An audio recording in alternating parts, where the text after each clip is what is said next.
नमस्कार, मी यामिनी दळवी. आजच्या पुढारी फोकसमध्ये तुमचं स्वागत. गेल्या 2 महिन्यांपासून मराठा आरक्षणाच्या मागणीनं आक्रमक असं रूप धारण केलंय. मनोज जरांगे पाटलांनी दिलेला अल्टिमेटम संपत आल्यामुळे आता मराठा समाज सुद्धा पेटून उठलाय.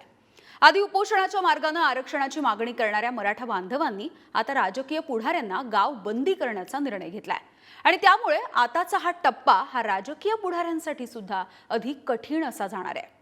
आतापर्यंत सुमारे 500 पेक्षा अधिक गावांमध्ये नेत्यांना बंदी घालण्यात आली आहे. मोठमोठे बॅनर्स सगळ्या गावांमध्ये लावण्यात आलेत आणि त्यामुळे या सगळ्यावरती तोडगा कसा काढायचा यासाठी नेत्यांचं सुद्धा टेन्शन वाढणार आहे. एकीकडे गावागावामध्ये लोक आक्रमक झालेले असताना यामधून तोडगा काढण्यासाठी काय करता येईल या सगळ्याविषयी आपल्याला बोलायचं आहे आजच्या फोकसमधून.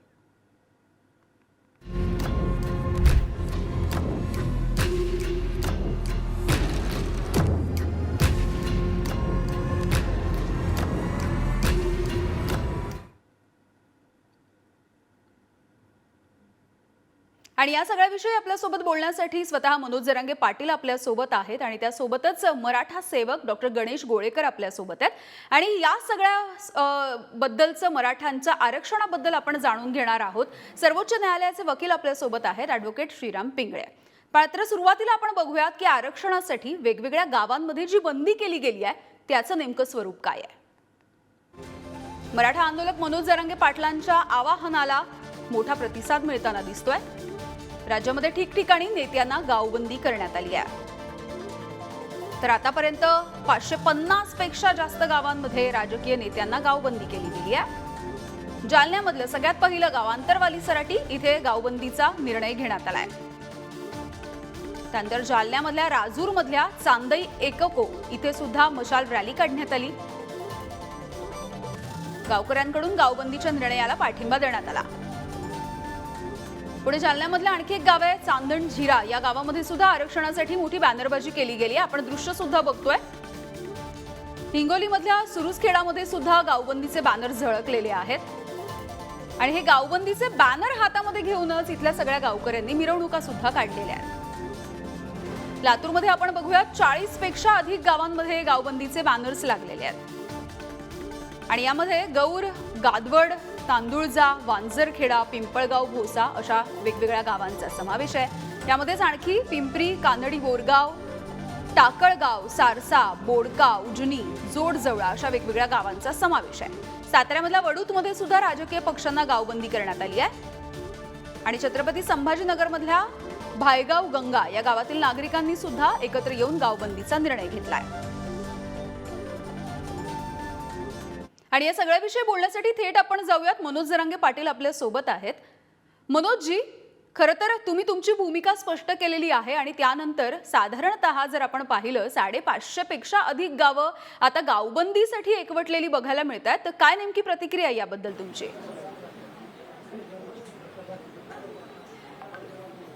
नाही, सरकारला आम्ही जो त्यांचा मान सन्मान राखून मुख्यमंत्र्यांचा मराठा समाजानं त्यांना वेळ दिला होता 40 दिवसाचा. त्यांनी तर आम्हाला 30 दिवसाचा वेळ मागितला होता.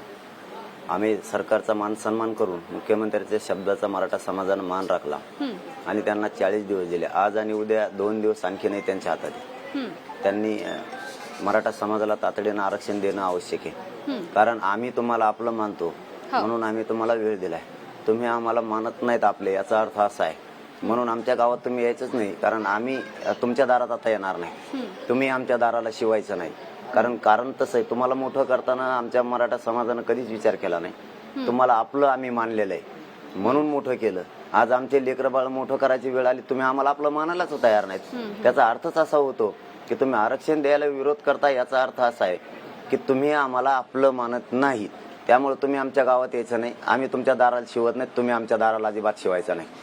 आमच्या गावात तुम्हाला यायचंय तर आरक्षणच घेऊन यायचं नाही, यायचं नाही तुम्ही आता. मनोजजी, एकूणच हे सगळं स्वरूप जे आहे गावबंदीचं असेल किंवा सगळ्या मराठा बांधव एकवटण्याचं असेल हे आता अधिक व्यापक होताना दिसतंय. जालन्यामधल्या आंतरवाली सराटीमध्ये सुद्धा गावबंदीचा निर्णय झालेला आहे. खरं तर मला असं म्हणायचं की आधी ज्या पद्धतीने उपोषणांच्या माध्यमातून हे सगळं सुरू होतं, मात्र आता हा सगळा जो समाज आहे तो रस्त्यावरती सुद्धा उतरलेला दिसतोय. म्हणजे मशाल रॅली सुद्धा काढण्यात आलेली होती जालन्यामध्ये.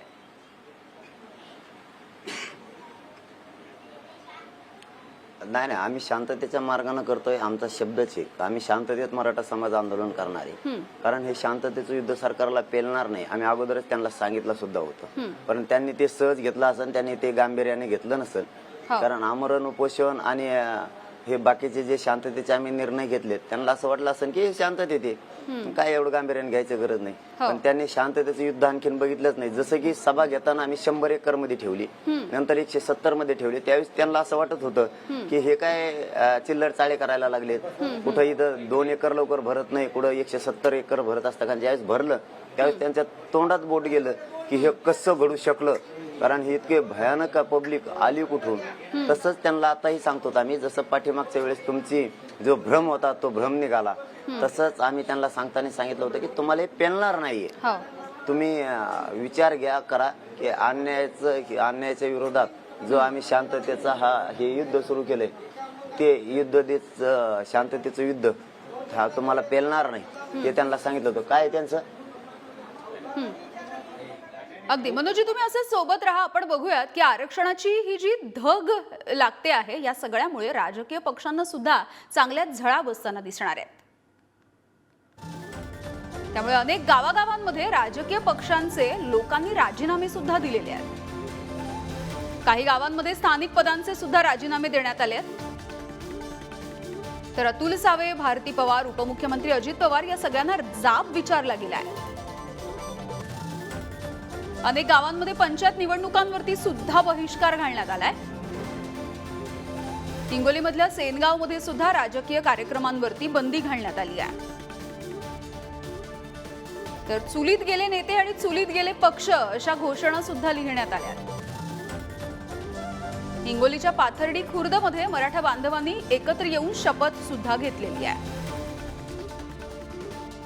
तर आगामी निवडणुकांवरती बहिष्कार घालण्याची ही शपथ घेण्यात आली आहे. पिंपरी चिंचवडमध्ये भाजपचे प्रदेश प्रवक्ते एकनाथ पवार यांनी सुद्धा आपल्या पक्षाचा राजीनामा दिलेला आहे. आणि या सगळ्याविषयी बोलूयात. आपल्यासोबत मराठा सेवक डॉक्टर गणेश गोळेकर आपल्यासोबत जोडले गेलेले आहेत. गणेशजी, गावबंदीचा हा जो निर्णय आहे तो तुमच्याही गावांमध्ये झालेला दिसतोय. काय एकंदरीत भूमिका आहे या निर्णयामागची? मॅडम, सर्वप्रथम नमस्कार. मराठा आरक्षणासाठी मराठा समाज सज्ज झालेला आहे. मराठा समाजाला कुठल्याही राजकीय पक्षाबद्दल आकस नाही. लोकशाहीमध्ये राजकीय पक्ष अपरिहार्य आहे. मात्र गेल्या 70 वर्षामध्ये त्यांनी फक्त दूरवर ठेवलेलं आहे आणि 45 वर्षापासून मराठा आरक्षणाची मागणी आहे. मात्र त्याला त्यांनी वाटाण्याच्या अक्षता लावलेल्या आहेत, दाखवलेल्या आहेत. महाराष्ट्राच्या जवळपास म्हणजे कालपर्यंत 550 गावामध्ये गावबंदीचा निर्णय होता.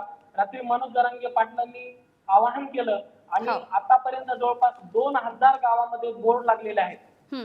माझ्या मुळगावचं एक उदाहरण देतो मी, एक छोटंसं उदाहरण देतो. बीड जिल्ह्यातील माजलगाव तालुक्यातील पुरुषोत्तमपुरी येथे ओबीसी प्रवर्गाला सरपंच पदाची ग्रामपंचायत राखीव होती आणि त्या ठिकाणी ओबीसींनी पुढाकार घेऊन आणि एससी प्रवर्गांनी पुढाकार घेऊन, पहा म्हणजे मराठा समाजाची ही मागणी आहे, परंतु ओबीसी आणि एससी प्रवर्गांनी पुढाकार घेऊन त्या ठिकाणी त्या ग्रामपंचायतीवर बहिष्कार घातलेला आहे आणि फॉर्म भरण्याच्या शेवटच्या दिवसापर्यंत एकही फॉर्म भरलेला नाही.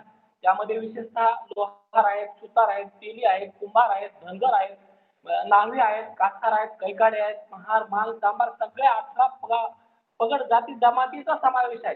सर्व गावगाड्यामध्ये हे सोबत आहेत. मराठा समाजाच्या ते पाठीशी आहेत आणि हे सरकार फक्त आता कुठेतरी एक गाजर दाखवण्याचा प्रयत्न करत आहे. क्युरेटिव्हच्या नावाखाली पुन्हा एकदा फसवणूक त्या ठिकाणी करण्याचा प्रयत्न करत आहे. आता तर कालपासून नवीनच फंडा काढलाय. न केलेल्या कामाची जाहिराती सरकारनं सुरू केलेल्या आहेत. म्हणजे दुर्दैवाची गोष्ट आहे. असा कुठलाही शासन निर्णय नाही, विधिमंडळात चर्चा नाही, मंत्रिमंडळात चर्चा नाही आणि सरळ जाहिरात आली की मराठा समाजाच्या मुलांना स्वाधार योजना सुरू झाली आणि त्याचे आकडे असे दिले की 61,000, 51,000, 40,000, 38,000. आडवी रेट सुद्धा त्याचा ब्र सुद्धा शासनानं काढलेला नाही.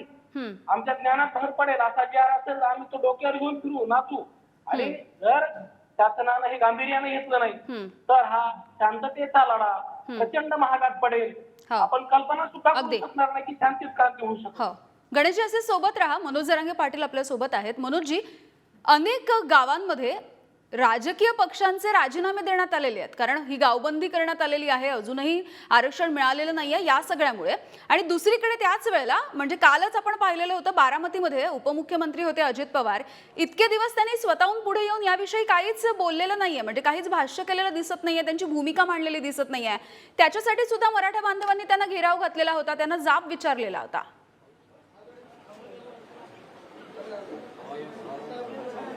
नाही, मराठा समाजाच्या प्रत्येक पक्षातले लोक जे राजीनामे द्यायले त्यांच्या लक्षात आलंय. आम्ही त्यांना द्या म्हणलो नाहीत, परंतु त्यांनी मनाने का द्यायलेत की त्यांच्या लक्षात आलंय ही मराठा समाजाची वेळोवेळी फसवणूक व्हायला लागली. सगळ्या जाती धर्माच्या लोकांनाही वाटतंय, ओबीसी बांधवांनाही वाटतंय की गोरगरीब मराठ्यांना आरक्षण मिळालं पाहिजे. त्याच्यातून त्यांचंही मन परिवर्तन झालं की आपण पक्षाचे जे पद आहेत आपण ते सोडून द्यायचे. म्हणून ते राजीनाम्याचं सत्र रात्रीपासून जे सुरू झालं त्याचं मूळ कारण असं आहे की त्यांच्या लक्षात आलं आपण यांना आपलं म्हणून यांचं काम केलं, पण ते आपल्याला आपलं मानायला तयार नाहीत. आपल्या लेकरांना ज्यावेळेस आरक्षण द्यायची वेळ आली त्यावेळेस हेच राजकीय नेते आपल्या लेकरांसाठी आरक्षण द्यायला तयार नाहीत. म्हणून त्यांनी ते राजीनामे सुरू केले असावेत. आणि मराठा समाजानं जे गावात जे बोर्ड लावले, आम्ही प्रवेश बंदी केली नाही त्यांना.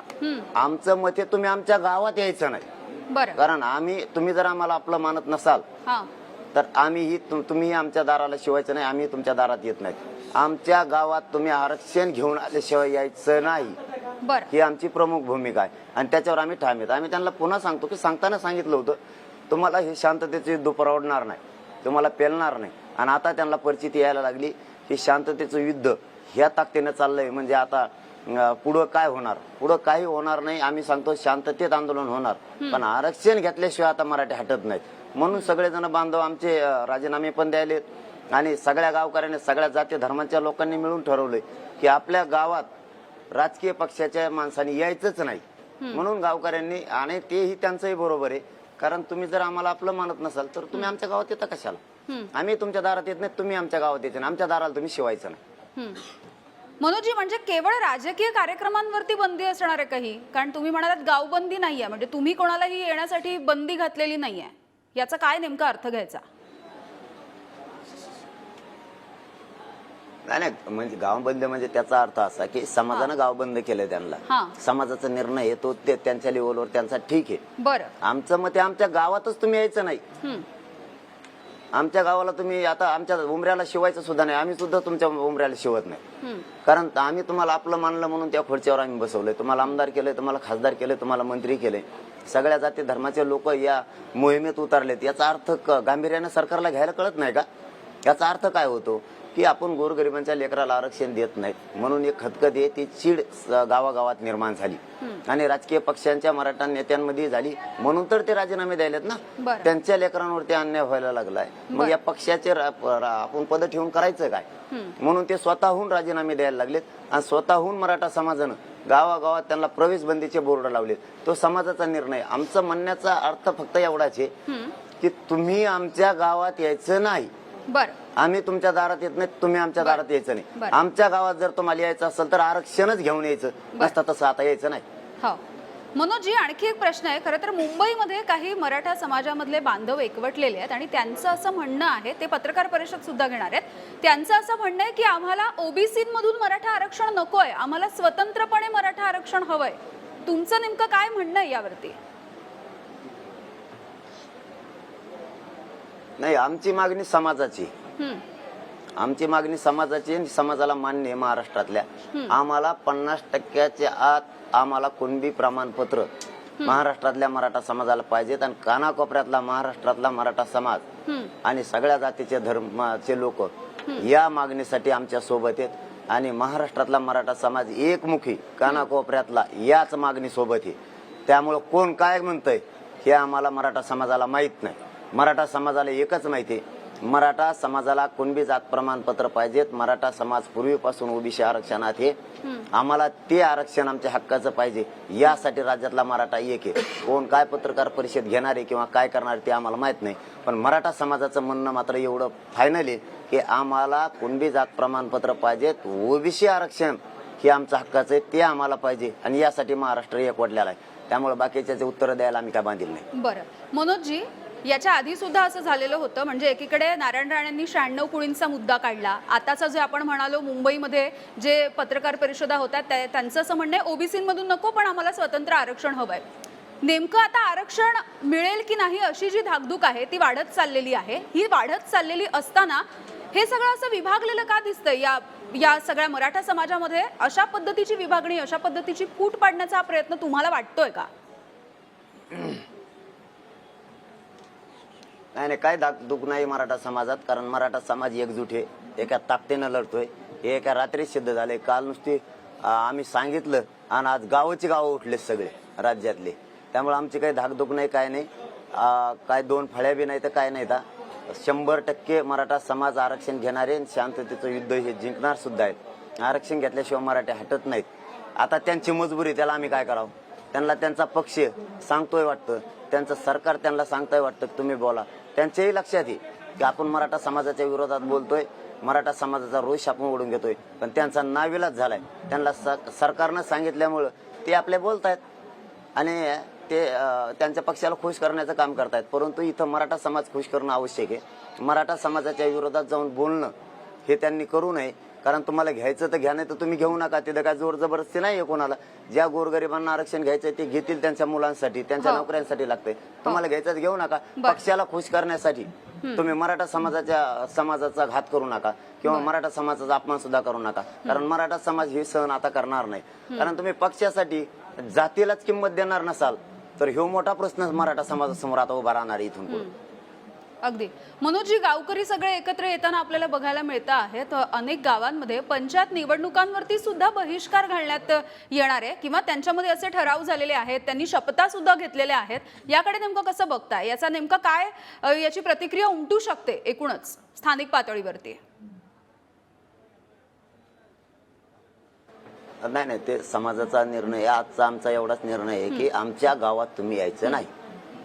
आम्ही तुमच्या दारात येणार नाही, तुम्ही आमच्या दारात यायचं नाही. यायचं तर आरक्षणच घेऊन यायचं. कोणाला काय पत्रकार परिषद घेऊ द्या, ती पत्रकार परिषद घेणं म्हणजे मराठा समाजाच्या विरोधात. तुम्ही मराठा समाजाच्या विरोधात, तुम्ही मराठा जातीला मानत नाहीत, गोरगरीब मराठ्यांना तुम्ही मानत नाही. त्याचा अर्थ असा होतो तुम्ही आणखीनही पक्षालाच मोठं मानताय आणि पक्षाच्या नेत्यांनाच मोठं मानताय. गोरगरीब मराठ्यांना तुम्ही मोठं मानत नाही, त्याचा अर्थ असा आहे. कारण तुम्ही मराठ्यांना, गोरगरिबांना मानत नाहीत किंवा जातीला मानत नाहीत. जातीपेक्षा, मराठ्यांपेक्षा तुम्हाला तुमचा पक्ष मोठा वाटतोय, याचा अर्थ असा आहे. म्हणून तुम्ही समाजाच्या विरोधात जाऊन पत्रकार परिषद घेताय.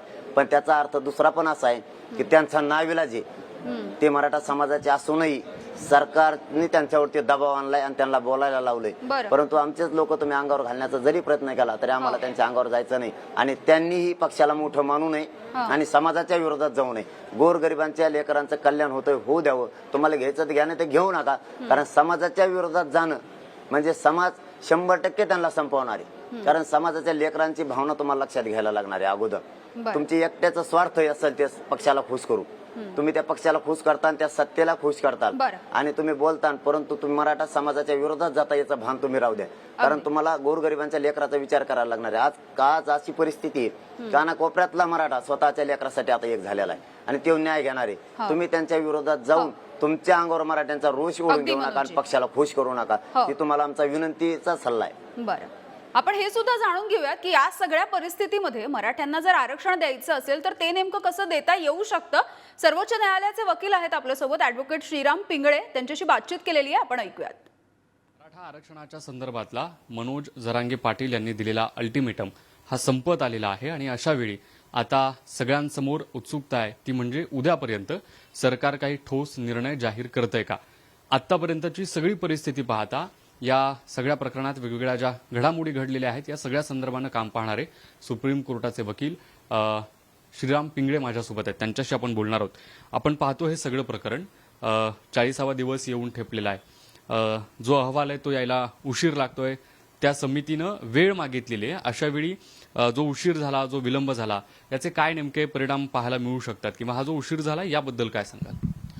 यामध्ये समितीला खरं तर सर्व बाबींची कल्पना होती, त्यामुळं समितीनं तो अहवाल वेळेत देणं अपेक्षित होतं आणि तो अहवाल वेळेत आला असता तर सरकारला वेळेत निर्णय घेणं सोपं झालं असतं. आता तो दुर्दैवी आहे की अजून अहवाल आलेला नाहीये. तर मला वाटतं की सरकारनं समितीला काही जर का अजून माणसांची मदत पाहिजे असेल, काही तज्ज्ञांची मदत पाहिजे असेल तर ती द्यावी. अजून काही त्यांना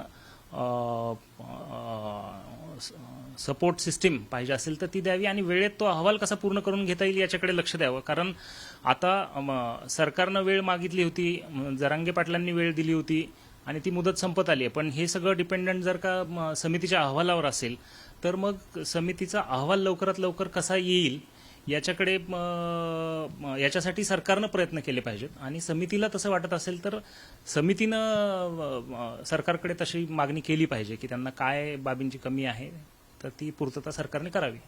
या समितीचा अहवाल आणि याविषयी आपण पुन्हा एकदा जाऊया. डॉक्टर गणेश गोळेकर आहेत आपल्यासोबत, मराठा सेवक.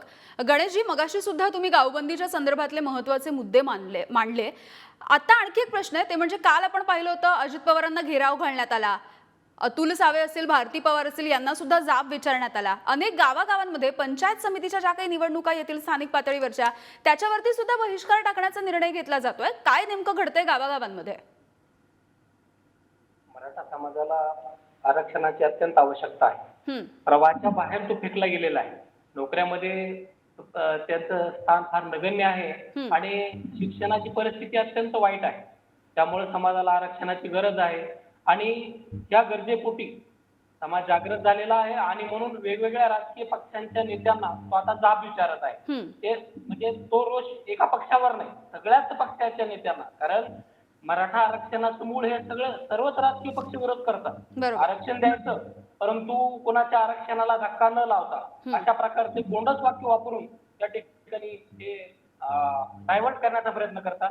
मला एक थोडासा एक टेक्निकल मुद्दा या ठिकाणी नमूद करावासा वाटतो की केंद्रीय यादीमध्ये जे आपल्याकडे आरक्षण देण्यासाठी एससी, एसटी आणि ओबीसी अशा प्रकारचे 3च प्रवर्ग आहेत. बरोबर. आणि महाराष्ट्रातल्या म्हणजे सरकारचा असेल, सरकारमधल्या घटक पक्षांचा असेल आणि विरोधी राजकीय पक्षांचं मत आहे किंवा यांना मराठ्यांना ओबीसीतलं आरक्षण द्यायचं. मग मला सांगा. अगदी गणेशजी, त्यामुळे आपल्याला हेही मान्य करायला हवं की सगळ्या राजकीय पुढाऱ्यांसाठी सुद्धा हे कठीण जाणार आहे. अगदी शेवटचा प्रश्न, मनोजजी आपल्या सोबत आहेत. मनोजजी, काय नेमकं आवाहन कराल? कारण गावागावांमधून उत्स्फूर्तपणे हा सगळा प्रतिसाद मिळताना दिसतो आहे, गावबंदी होताना दिसते, वेगवेगळे खरं तर यामध्ये पुढचे टप्पे सुद्धा असतील. तुमचं आवाहन नेमकं काय असेल सगळ्या बांधवांना? नाही, मराठा समाजानं शांततेत आंदोलन करणारे आवाहन केलेले पण आहे, करण्याची आवश्यकता सुद्धा नाही. मराठा समाज शांततेत आंदोलन करणार, पण शांततेत युद्ध मराठा जिंकणारे, आरक्षण सुद्धा मिळवणारे. फक्त एकच विनंती की कोणी आत्महत्या करायची नाही. तुम्हीच जर मिळालात तर माझ्याशी खांद्याला खांदा लावून लढायला कोण? मी तुमच्या ताकदीवरती लढतोय, तुमच्या बळावरती लढतो. मला तुम्ही खांद्याला खांदा लावून मरायचं नाही, आपण लढूयात आणि आरक्षण मिळूयात, हे माझं समाजाला विनंती आहे. आरक्षण घेतल्याशिवाय आता आपण थांबत नाही, पण माझ्या खांद्याला खांदा लावून लढण्यासाठी तुम्ही पाहिजेत. तुम्ही फक्त आत्महत्या करायची नाही. आरक्षण कसं देत नाही ते आपण सगळेजण बघू, ही समाजाला विनंती. ताई, मला थोडी परवानगी दिली तर बरं होईल. पुढचं थोडंसं खूप लोक थांबले. अगदी मनोजी, धन्यवाद. तुम्ही खरं तर वेळ दिलात तुमच्या या सगळ्या शेड्यूल मधून सुद्धा, तुमच्या सगळ्या दौऱ्यामधून सुद्धा, आणि सविस्तरपणे बोललात. आणि सगळ्यात महत्त्वाचं म्हणजे जे आवाहन सुद्धा तुम्ही केलेलं आहे त्या सगळ्यासाठी धन्यवाद. आणि आपल्यासोबत डॉक्टर गणेश गोळेकर सुद्धा होते, मराठा सेवक जे होते. त्यांनी एकूणच गावबंदी आणि या सगळ्या विषयी सुद्धा भाष्य केलेलं आहे. तुमच्या दोघांचेही धन्यवाद. आणि यानंतर आजच्या पुढारी फोकसमध्ये वेळ झाली इथेच थांबण्याची. पाहत रहा पुढारी न्यूज.